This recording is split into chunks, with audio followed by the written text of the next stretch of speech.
Assalamualaikum warahmatullahi wabarakatuh. Perkenalkan, nama saya Aulia Rahma Utami, NIM 1401418320. Saya dari Pendidikan Guru Sekolah Dasar Fakultas Ilmu Pendidikan Universitas Negeri Semarang. Pada video kali ini saya akan menyampaikan tentang pemutusan aliran internet pencegah hoax. Berikut videonya.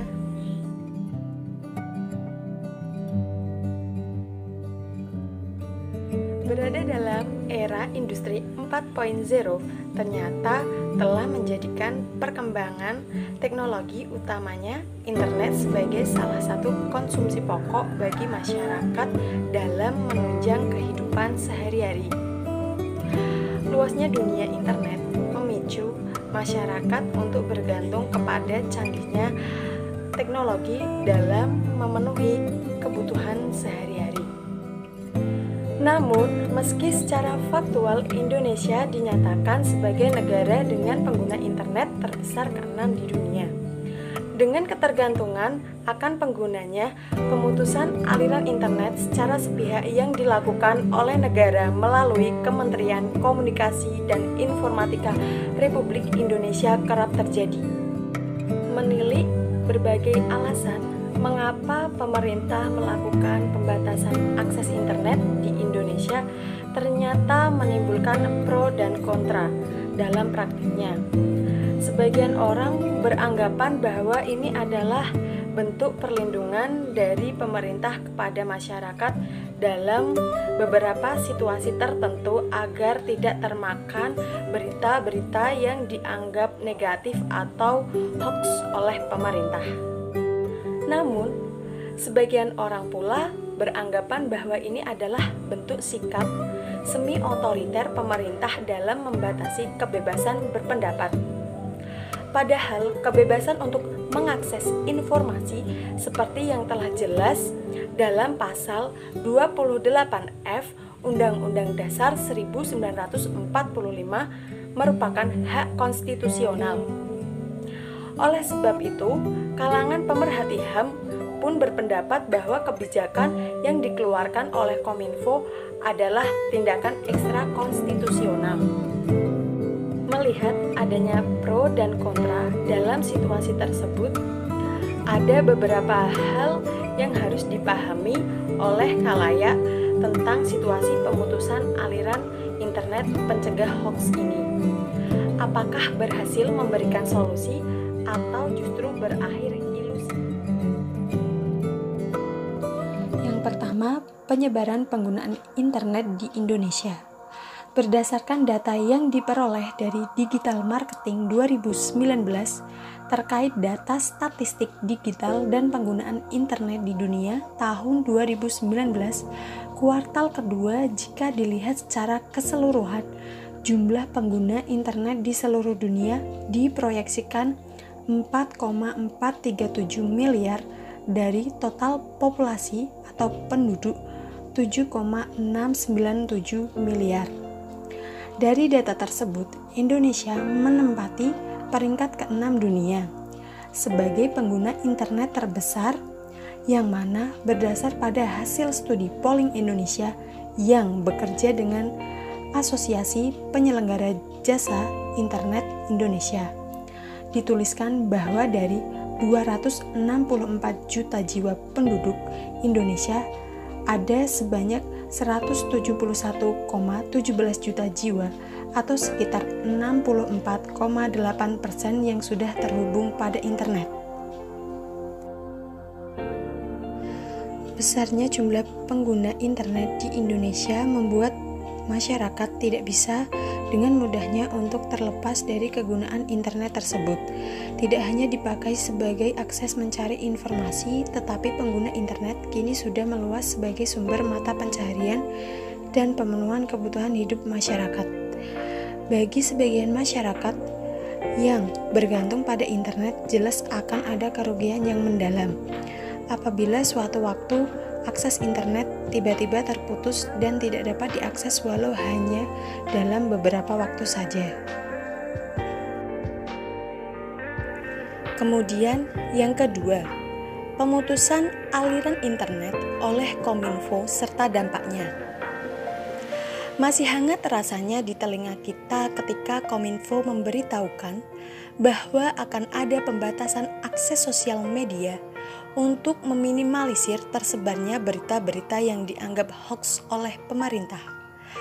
Namun, sayangnya, langkah tegas untuk mengadakan pembatasan akses media sosial agar hal-hal negatif tidak terus disebarkan pada masyarakat justru dilakukan pada momen atau situasi tertentu yang notabene memerlukan pengawalan dari masyarakat luas. Contohnya, pemutusan serta pembatasan akses internet menjelang sidang Mahkamah Konstitusi Pemilu Serentak 2019. Kemudian, pada aksi People Power, demonstrasi tanggal 22 sampai 23 Mei 2019. Dan lagi, baru terjadi pembatasan akses internet di Papua. Tak hanya kehilangan perkembangan informasi bagi sebagian orang yang bekerja langsung bersentuhan dengan internet, seperti bisnis online sangat jelas mengalami kerugian yang tinggi. Seperti halnya dengan pembatasan beberapa akses platform di internet, menyebabkan terhalangnya interaksi antara penyedia jasa dengan konsumen. Yang dilakukan pemerintah adalah pembatasan akses, bukan pemutusan akses internet. Publik masih bisa berkomunikasi menggunakan fitur komunikasi yang lain, seperti teks, baik WhatsApp atau WA maupun pesan teks atau SMS. Jadi, tidak bisa mengekang hak publik untuk mendapatkan berbagai informasi. Itulah yang dikatakan oleh Ferdinandus Setup selaku pelaksana tugas Kepala Humas Kementerian Komunikasi dan Informatika. Namun, menilai isu lebih lanjut, pada praktisnya, hampir seluruh pengguna jaringan internet di Indonesia kehilangan akses dan jaringannya. Sehingga tak jarang masyarakat mengakali semua itu dengan menggunakan akses VPN gratis manakala hal tersebut terjadi. Pemutusan aliran internet oleh pemerintah atau lebih tepatnya pembatasan yang dimaksud justru minim menimbulkan solusi pencegahan hoax di masyarakat. Tanpa disadari, pemerintah hanya berfokus dalam mematikan sebagian jaringan akses pada platform tertentu di situasi tertentu pula. Ketika ada situasi yang dianggap telah usai, masyarakat bisa kembali mengakses informasi serta menggunakan internet seperti sedia kala. Namun, apakah tindakan sepihak tersebut dapat menjamin masyarakat tetap tidak mendapatkan hoax? Fakta atau opini yang dilontarkan oleh masyarakat pasti akan tetap bisa berputar walau ada sedikit waktu yang berhenti. Itulah sebuah kenyataan yang tidak bisa dibungkam oleh pemerintah. Maka, apakah pembatasan aliran internet pencegah hoax tersebut adalah solusi yang tepat? Berikutnya, yang ketiga, selain merugi, hak kebebasan berpendapat dilanggar. Hak asasi manusia sebagai salah satu materi konstitusionalisme secara gamblang diatur dalam pasal 28 Undang-Undang Dasar 1945 merupakan sebuah tindakan revolusioner dalam rangka menjamin hak asasi masyarakat Indonesia yang merupakan imbas akibat minimnya peraturan hak asasi manusia secara komprehensif dalam Undang-Undang Dasar 1945 sebelum perubahan dan tertentu berakibat pada banyaknya penyelewengan penegakan hak asasi manusia yang dilakukan oleh oknum-oknum pemerintahan yang korup. Dalam tulisan Susi Dwi Harijanti dan Bagirmanan, sudah selayaknya hak asasi manusia diatur secara gamblang dalam konstitusi. Dengan cara itu, hak asasi tidak sekedar sebagai natural rights atau legal rights, melainkan juga sebagai constitutional rights. Hal ini sebagaimana fungsi konstitusi itu sendiri yang menurut Murphy disebut sebagai guardian of fundamental rights. Mendudukan hak asasi sebagai constitutional right adalah upaya untuk mewujudkan konstitusi sebagai guardian of fundamental rights karena langsung berkaitan dengan jaminan dan perlindungan hak asasi. John Stuart Mill mengatakan bahwa kebebasan berpendapat atau berekspresi dibutuhkan untuk melindungi warga dari penguasa yang korup dan tiran. Suatu pemerintah yang demokratis mensyaratkan warganya dapat menilai kinerja pemerintahannya.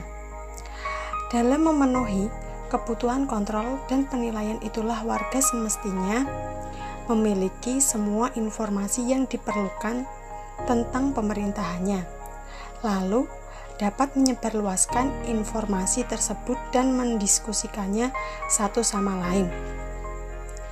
Hak kebebasan berpendapat menjadi salah satu elemen penting dalam berlangsungnya demokrasi dan partisipasi publik dalam melaksanakan haknya secara efektif. Hal ini dapat direalisasikan dari berbagai macam kegiatan seperti perumusan kebijakan, pengambilan keputusan, hingga proses pemilihan yang demokratis. Konsep kebebasan berpendapat membawa suatu pertanyaan. Apakah pengguna media sosial dapat dikatakan sebagai penggunaan hak kebebasan berpendapat? Bila mana merujuk pada pasal yang mengatur hak kebebasan berpendapat pada Undang-Undang Nomor 39 Tahun 1999 tentang Hak Asasi Manusia. Pada pasal 23 ayat 2 menyatakan bahwa setiap orang bebas untuk mempunyai, mengeluarkan, dan menyebarluaskan pendapat sesuai hati nuraninya, secara lisan atau tulisan melalui media cetak maupun elektronik dengan memperlihatkan nilai-nilai agama, keasusilaan, ketertiban, kepentingan umum, dan keutuhan bangsa. Maka media elektronik merupakan kata yang mempresentasikan media sosial sebagai bagian dari sarana menyampaikan pendapat. Dalam 2 dasawarsa terakhir, media sosial sebagai bagian dari internet telah menjadi salah satu kebutuhan individu dalam hal menunjang kehidupannya sehari-hari. Maka tak dapat dipungkiri bahwa internet merupakan media penyalur informasi yang sangat efektif, sebab dapat diakses publik secara luas serta memiliki bentuk yang beragam. Pada konsepnya, pembatasan hak asasi manusia yang bersifat derogable rights dapat dilakukan. Hal ini sebagaimana tertuang dalam Pasal 28J Undang-Undang Dasar 1945 yang menyatakan bahwa dalam menjalankan hak dan kebebasannya, setiap orang wajib tunduk pembatasan yang diatur oleh undang-undang dengan maksud semata-mata menjamin pengakuan serta penghormatan atas hak dan kebebasan orang lain dan untuk memenuhi tuntutan yang adil sesuai dengan pertimbangan moral, nilai-nilai agama, keamanan, dan ketertiban umum dalam suatu masyarakat yang demokratis.